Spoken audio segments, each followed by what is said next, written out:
Sénateur Fred Handler, je suis ici. Merci d'être avec nous aujourd'hui. Je vais faire un suivi de la question qui a été posée plus tôt sur les pipelines. Avec les récents développements concernant Keystone XL, c'est un peu un jeu là, maintenant de serpent à échelle. Quand Trans Mountain a commencé ses opérations, c'était positif pour pouvoir amener le pétrole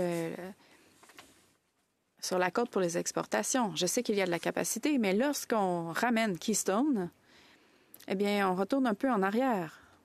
On parle des prix américains qui sont différents de ce qu'on peut obtenir ailleurs dans le monde. Donc, qu'est-ce que vous pensez? Comment est-ce qu'on pourrait aller de l'avant avec Keystone tout en gardant les prix internationaux? Monsieur le ministre, eh bien, comme vous le savez, j'ai fait partie du conseil dans une compagnie pétrolière importante.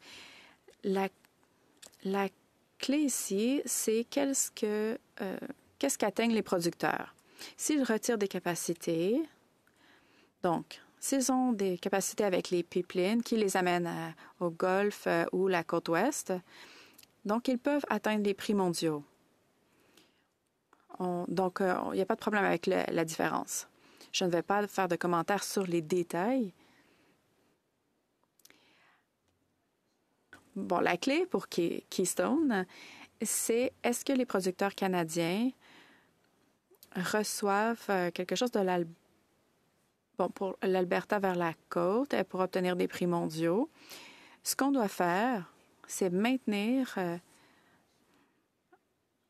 cet accès pour que les Canadiens aient toujours accès à ces prix mondiaux. Par exemple, avec TMX,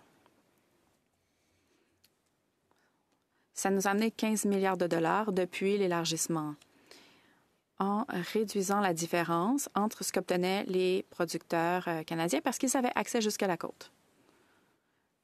Sénateur Fred Handler, sur un autre sujet,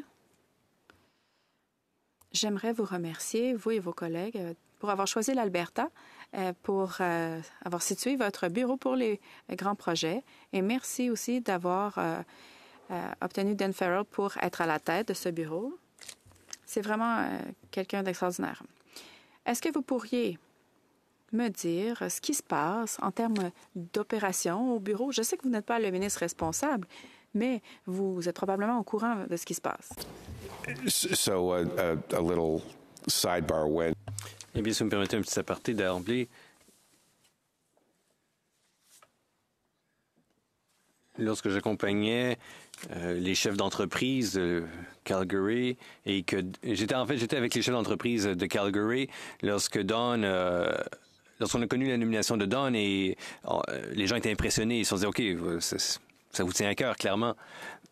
Nous sommes extraordinairement chanceux de l'avoir en notre sein, car elle n'a pas besoin de ce job. Elle pourrait prendre sa retraite, elle pourrait faire plein de choses, mais elle a décidé d'assumer cette fonction parce qu'elle adore son pays et elle veut qu'il tire son épingle du jeu.